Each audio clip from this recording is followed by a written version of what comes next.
Graça e paz, um bom dia a todos.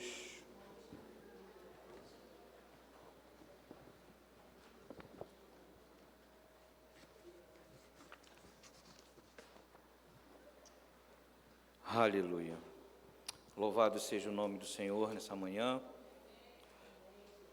É motivo de agradecer a Deus pelas ricas bênçãos que o Senhor tem concedido a essa comunidade de fé. Eu sou imensamente grato pela oportunidade, agradeço a Deus, agradeço ao nosso pastor, sou grato pela família reunida nessa manhã. Tem coisas que nos motiva cada vez mais e mais a continuar a trilhar essa jornada chamada caminhada espiritual. Quando eu paro e faço uma leitura do que está acontecendo nesse tempo e ver a igreja se movimentando, as famílias reunidas, a escola bíblica dominical e tudo que está envolvido naquilo que diz respeito ao andar da igreja, é sempre o gás que nos motiva cada vez mais a fazer parte desse contexto, a fazer parte dessa história. Então, eu peço a você que levante uma salva de palma à igreja que milita e continua sendo vitoriosa nessa manhã. É você, é a sua casa, é o seu esforço, é a tua fé que faz isso tudo fazer parte do projeto de Deus que iniciou na sua vida, na sua casa. Nessa manhã, dando início a esse propósito no mês de maio, que é o propósito instituído à família, eu quero falar sobre a família conectada, ou a Connect Família, né? Família conectada. E dentro do assunto que estarei tratando com a igreja, eu quero estabelecer um ponto que é um tema em algum lugar do passado. E nós vamos buscar isso em alguns textos para que possamos ter a compreensão do que Deus tem feito no nosso meio e, a partir das suas ações, tem estabelecido fortaleza em meio a tempos difíceis. Mas, falando sobre tempos difíceis, eu quero abordar a família em uma cultura do hoje. A família na cultura do iPhone, do iPod, do iPad, e relembrando que a Apple, empresa reinventada por Steve Jobs, conseguiu identificar a necessidade da cultura presente no final dos anos 90 e produzir produtos que atendessem à necessidade dessa cultura. E esta é marcada pela praticidade, pela mobilidade, pela conectividade e pela individualidade. Então, a cultura do qual hoje você, igreja, faz parte, ela foi identificada, e dentro do que foi identificado por essa empresa e por esse resgatador dessa empresa, chamado Steve Jobs, ele conseguiu ter uma sensibilidade de identificar as necessidades que precisavam ser atendidas. E essas necessidades estão na praticidade, na mobilidade, na conectividade e, principalmente, na individualidade. Para essa cultura, esses valores são muito importantes. Essa cultura empurra o indivíduo para a busca da própria felicidade, como se fosse um direito, mas se esbarra no conceito de família, que por sua natureza, ela é relacional e coletiva.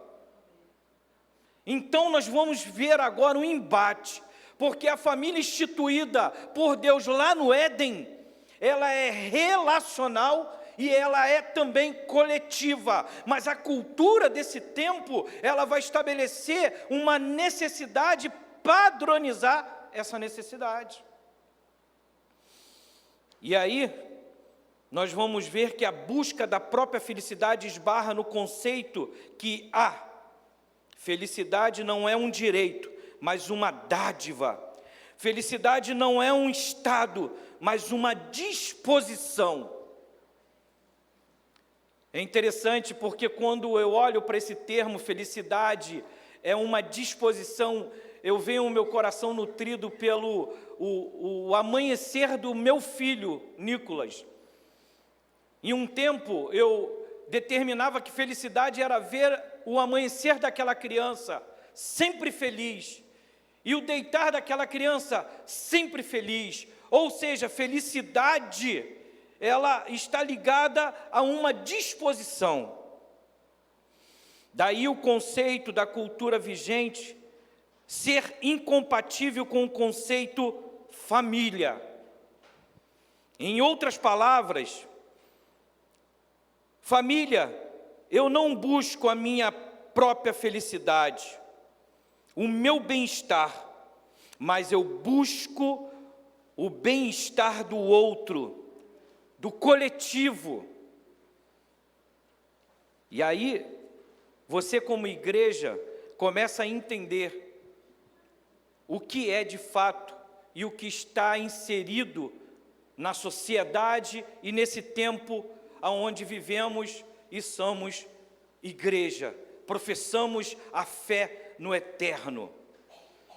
Então agora eu venho buscar uma conclusão bíblica, e a conclusão bíblica conforme um dos grandes pregadores desse tempo, que é John Piper, e ele diz: a condição para herdar todas as promessas de Deus é que toda a esperança de felicidade que você tem para você, sua família, seu trabalho e o seu lazer, seja transferido para Ele. Porque aí eu vou fazer menção de um conceito primordial que encontra-se no Evangelho de Mateus, no capítulo 6, o verso 33, que vai dizer: buscai, pois, em primeiro lugar, o reino e a sua justiça, e todas essas coisas vos serão acrescentadas. Então, em outras palavras, quer fazer sua família feliz?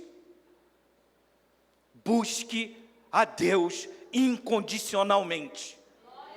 Porque aí você está vivendo a integralidade, você está vivendo uma vida cristã integral, de acordo com as Escrituras. Buscai o reino de Deus e a sua justiça, e as demais coisas vos serão acrescentadas, não por um conceito ou por uma leitura, mas algo que foi estabelecida pelaquele que idealizou a sua família, idealizou a sua vida, idealizou a redenção na eternidade. Então, em algum lugar do passado, nós vamos verificar a partir do texto de Lucas, do capítulo de número 24, do verso 13 ao 35. E essa é a leitura textual dessa manhã, que diz: naquele mesmo dia, 2 daqueles estavam de caminho para uma aldeia chamada Emaús, distante de Jerusalém, 60 estádios. E iam conversando a respeito de todas as coisas sucedidas. Aconteceu que, enquanto conversavam e discutiam, o próprio Jesus se aproximou e ia com eles. Os seus olhos, porém, estavam como impedidos de o reconhecer. Então, lhes perguntou Jesus: que é isto que vos preocupa, e de que ides tratando à medida que caminhais? E eles pararam entristecidos. Um, porém, chamado Cleopas, respondeu, dizendo: És o único, porventura, que, tendo estado em Jerusalém, ignora as ocorrências desde os últimos dias? Ele lhes perguntou: quais?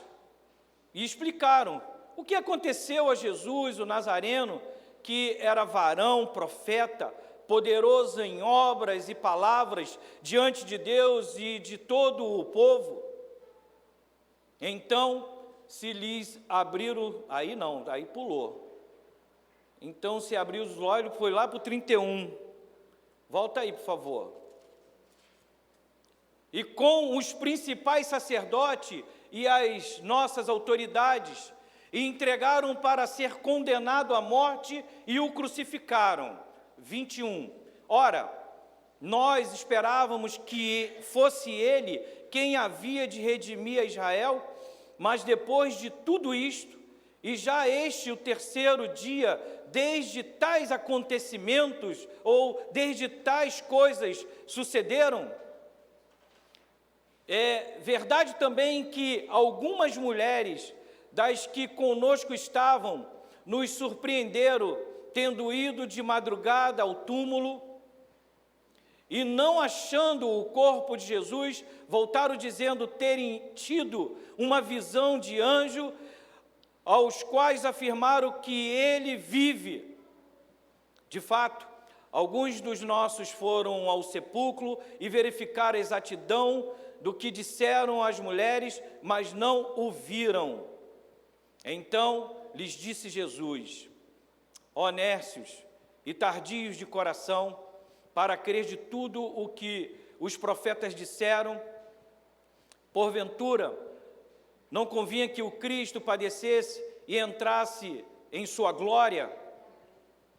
E começaram por Moisés, discorrendo por todos os profetas, expunham-lhe o que a seu respeito estava em todas as Escrituras. Quando se aproximaram à aldeia para onde iam, fez ele menção de passar adiante, mas eles o constrangeram, dizendo: fica conosco, porque é tarde e o dia já declina. Entrou para ficar com eles. E aconteceu que, quando estavam à mesa, tomando ele o pão e abençoando, e tendo-o partido, lhes deu. Então se lhe abriram os olhos e o reconheceram, mas ele desapareceu da presença deles. E disseram um ao outro: porventura não nos ardia o coração quando ele, pelo caminho, nos falava, quando nos expunha as Escrituras? E, na mesma hora, levantando-se, voltaram para Jerusalém, onde acharam reunidos 11 e outros com eles, os quais diziam: o Senhor ressuscitou e já apareceu a Simão. Então os dois contaram o que lhes aconteceram no caminho e como fora por eles reconhecido no partir do pão. Até aí. É um texto longo, porém é um texto cheio de ensinamento para as nossas vidas. Embora ainda não precisamos mais ter um álbum de fotos. Verdade isso. Nós temos, mas não utilizamos.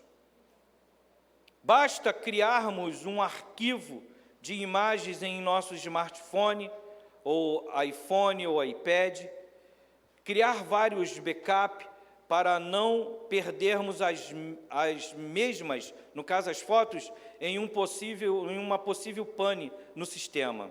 Certo ou errado? Não entrarei no mérito, pois não é o nosso assunto. Em um clique podemos postar em redes sociais toda a nossa história. Por isso precisamos examinar os arquivos. Quando resolvemos examinar os nossos arquivos de imagens, alguns sentimentos dominam o nosso coração. Revivemos bons e maus momentos. Essas imagens arquivadas têm o poder mágico de nos transportar ao passado sem nos tirar do presente. Há imagens que gostamos de contemplar, outras provocam nostalgia, melancolia, tristeza.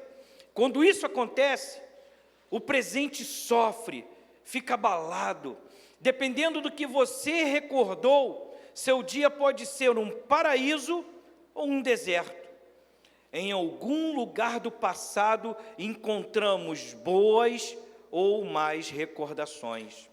Seja qual for a recordação, essa imagem nos remonta a elas, são importantes.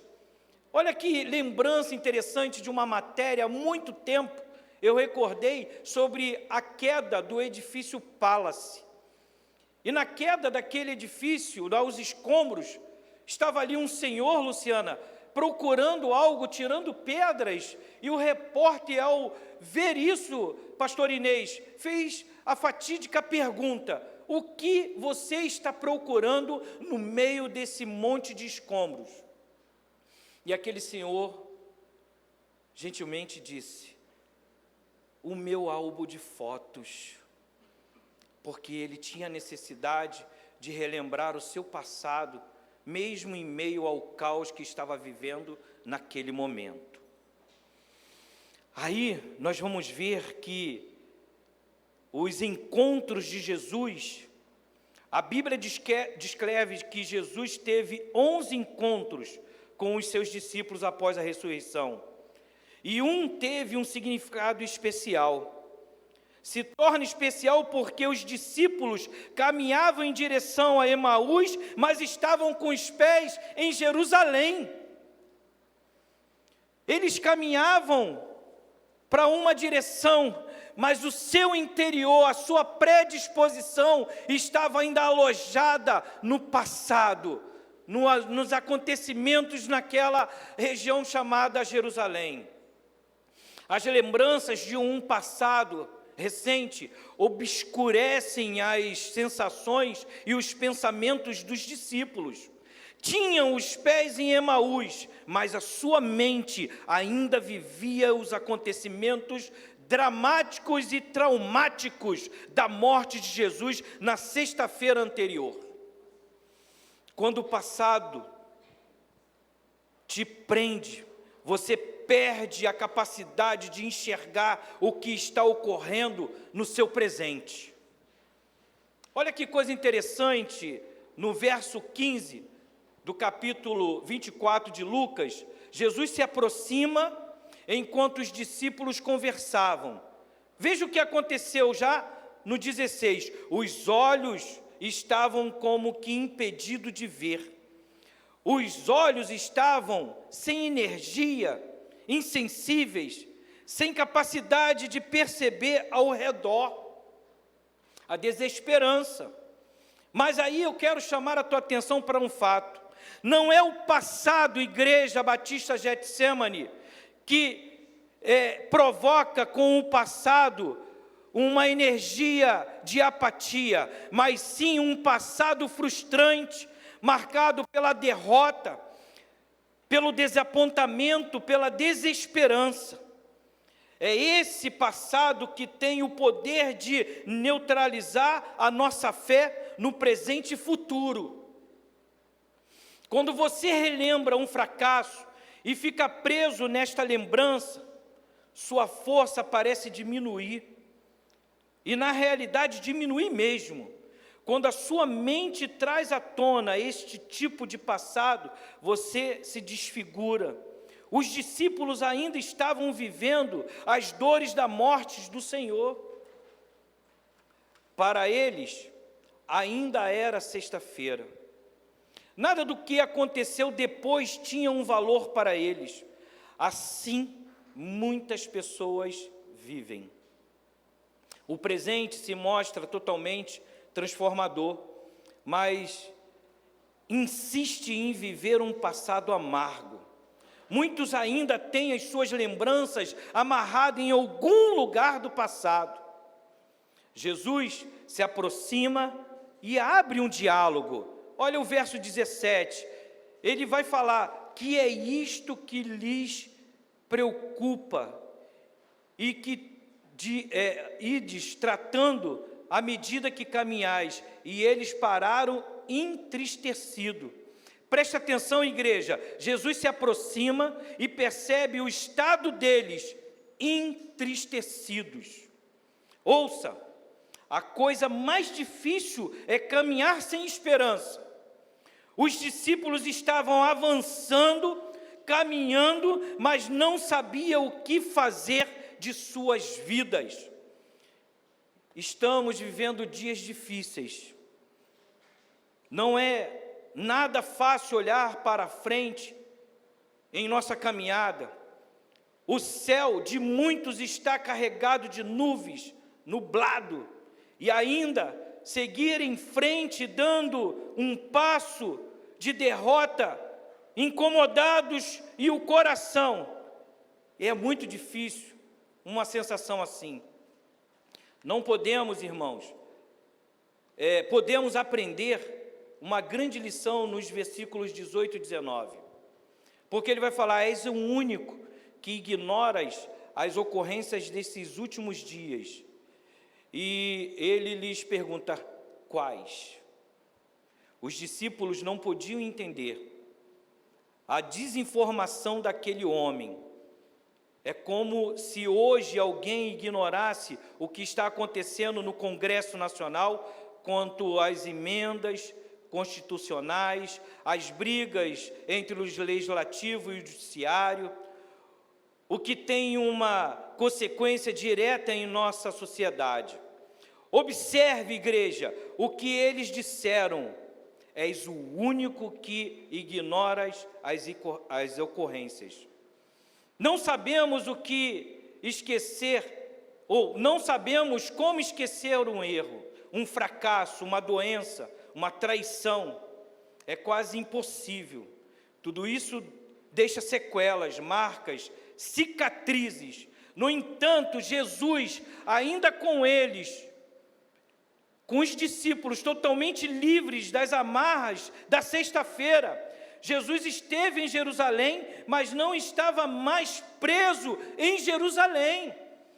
Aquele que tinha cicatrizes, aquele que tinha todo um cenário contrário, aquele que foi levado ao madeiro, ele está se apresentando aos discípulos de uma forma totalmente revitalizada, totalmente imbuído diante da sua missão. Mas aqueles homens que estiveram com Jesus, foram discípulos e aprenderam, eles estão afetados dentro do seu interior pelos acontecimentos que lá atrás ficaram.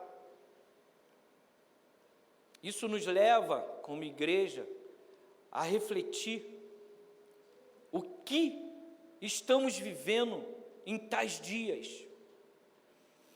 O interessante é que quando ele pergunta quais, nesta pergunta Jesus começa, pastor Rafael, todo o seu ensino. Quais? Igreja Batista Getsemane em Olaria. Quais acontecimentos? Quais traumas, quais traições, quais decepções? Pergunte para você, quais? Porque Jesus é o mesmo. Ele é o mesmo da eternidade, Ele é o mesmo que se entregou pela sua igreja, Ele é o mesmo que milita, levando famílias triunfante à eternidade. E Ele faz a pergunta a você nessa manhã: quais? O que pode te separar? Nada pode te separar do amor de Deus, que é incondicional. Mas as nossas formas de fazer uma leitura do que é uma vida de fato em Cristo, e principalmente uma vida de fato em Cristo e em família, nos faz, muitas das vezes, termos relapsos, de olharmos somente para a nossa centralidade e deixarmos de ver que o convite para você, como cristão, como servo, é olhar para o autor e consumador de todas as coisas. Quais, pastora Jaqueline? Quantas dúvidas, quantas incertezas. Eu estava ali meditando antes de ser convidado a tomar esse púlpito, e me veio o sentimento de falar assim para Deus: Pai, o que me faz sair dali para vir aqui são a certeza das vitórias que o Senhor concedeu a mim como servo do Senhor. O que faz você estar aqui nessa manhã são as vitórias que Deus já permitiu que você vivenciasse na sua história. Por isso, não há nada que possa apagar a evidência do agir de Deus na sua vida e na tua casa e na tua família, porque ela é projeto de Deus. Quais? Jesus estava afirmando que o passado não pode mais pesar sobre as nossas vidas. Seu sacrifício, ele foi perfeito.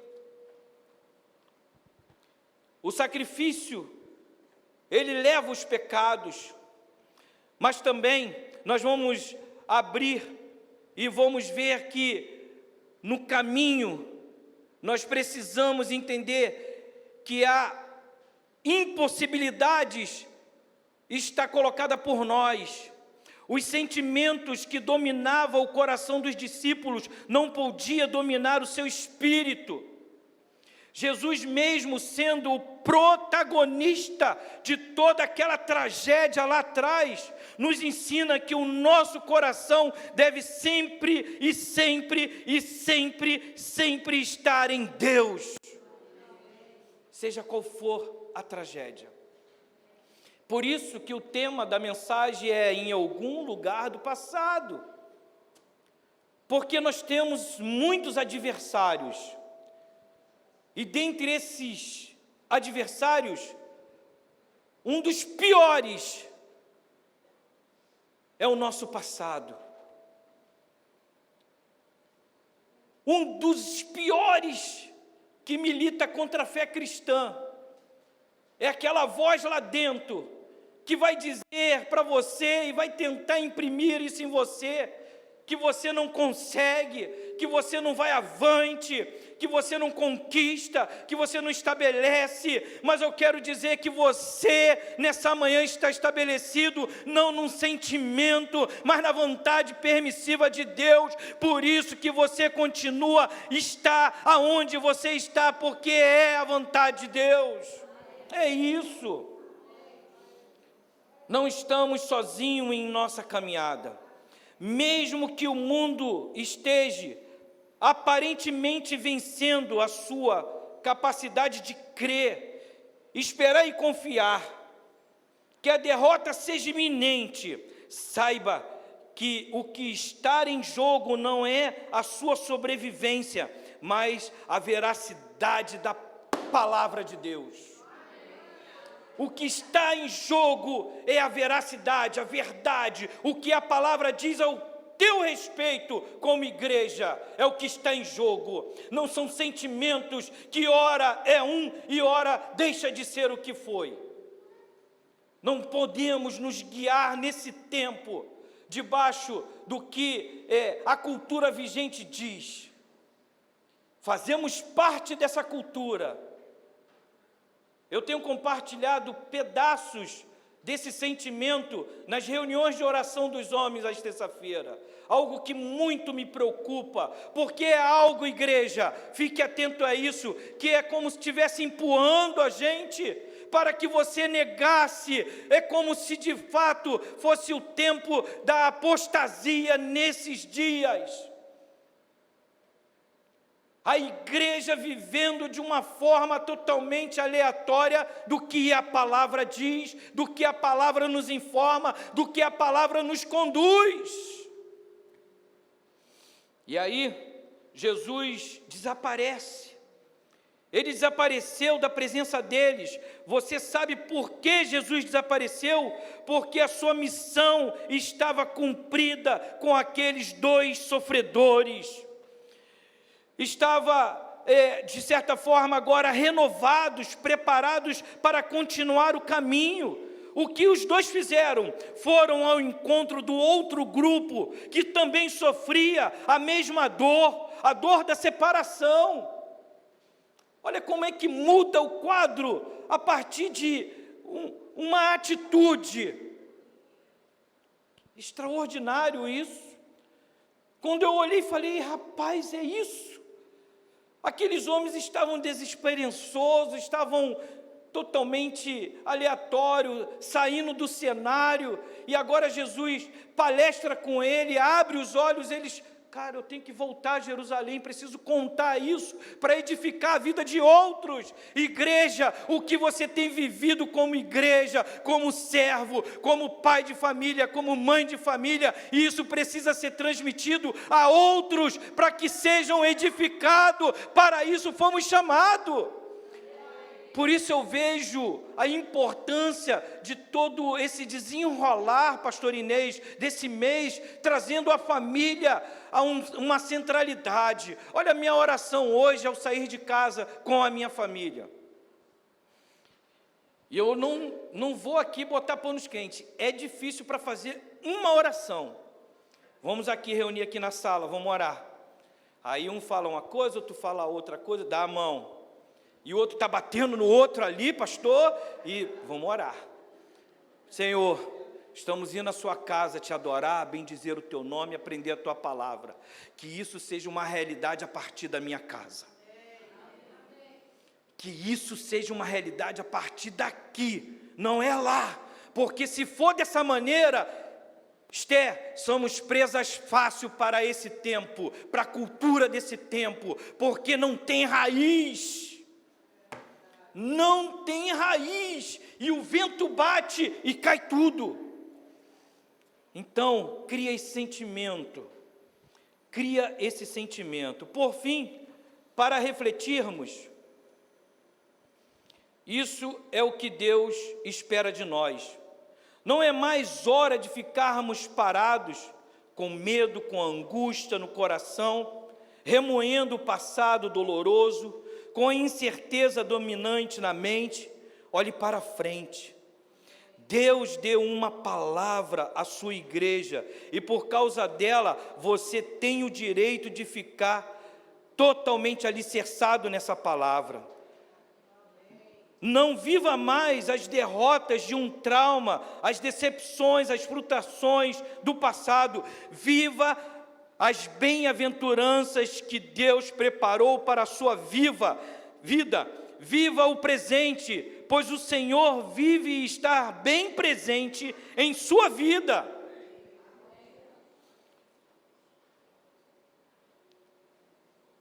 Vou chamar o Luciano aqui. Vou convidar você a ficar de pé. Eu confesso que quando meditei em todas essas palavras, o meu coração acendeu. Talvez você possa entender, poxa, irmão Arthur, mas por que? Você estava apagado? Não, nós não estamos apagados, mas nós estamos debaixo de um grande bombardeio. Então acendeu o coração, como nessa manhã eu peço que o Espírito Santo de Deus acenda em cada homem e mulher, cada pai de família, cada mãe de família, cada servo e serva, que o coração arda, que o coração venha ser contagiado de tal forma, ao ponto de entender que eu preciso viver o que Mateus 6,33 está escrito. Eu ouvi de um pastor, certa vez ele falou: Arthur, se você conseguir viver um único versículo, basta somente um versículo, você consegue ser vitorioso sobre as batalhas dessa vida. Por isso, Mateus 6,33, bota de novo aí na tela, por favor, porque eu vou pedir para a igreja pronunciar. Mas pronunciar, irmão, de uma maneira, sabe, diferente, que seja lá de dentro do seu ser, porque é uma orientação para você, é uma orientação para a sua família. Quer uma família feliz? Viva o que está escrito ali no Mateus 6,33. Vamos lá, como uma só voz? 1, 2, 3. Buscai.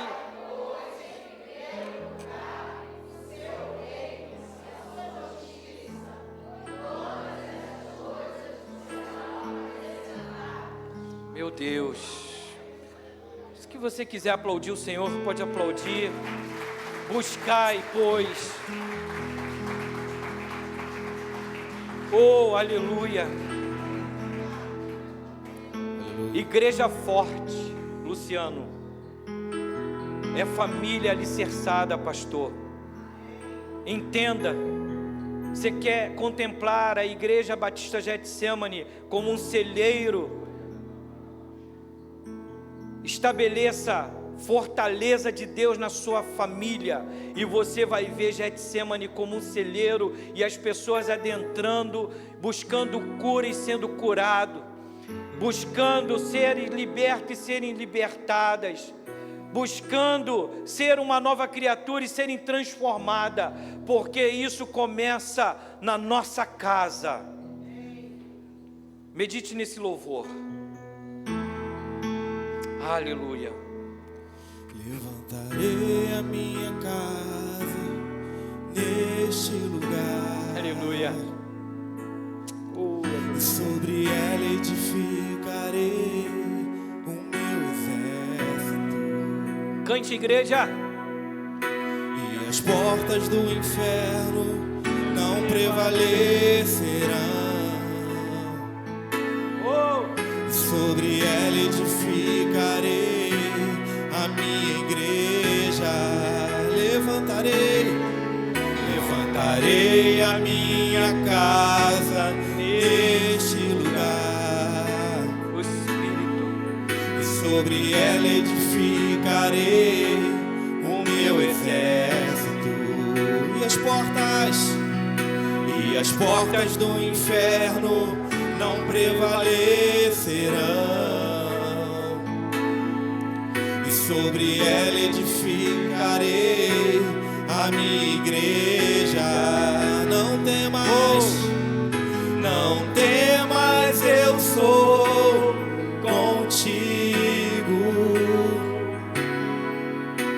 Ainda que o exército se levante contra ti, que coisa linda! Não temas, eu sou contigo.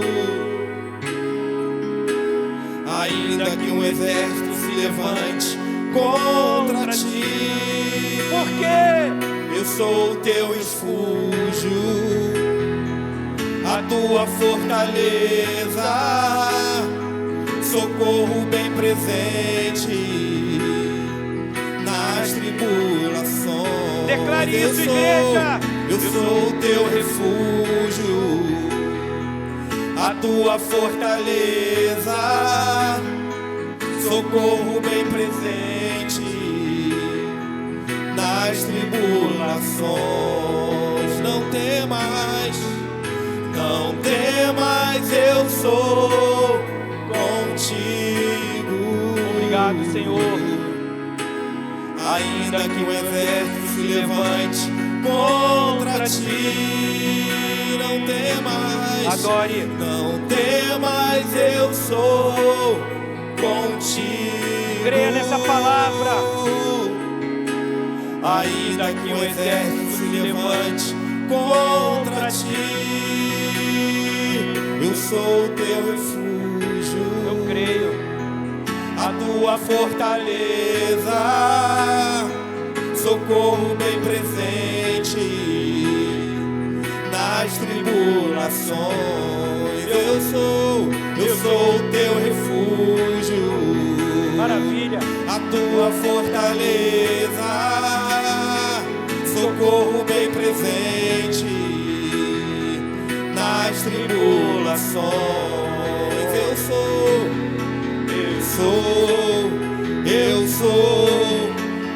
sou teu Deus.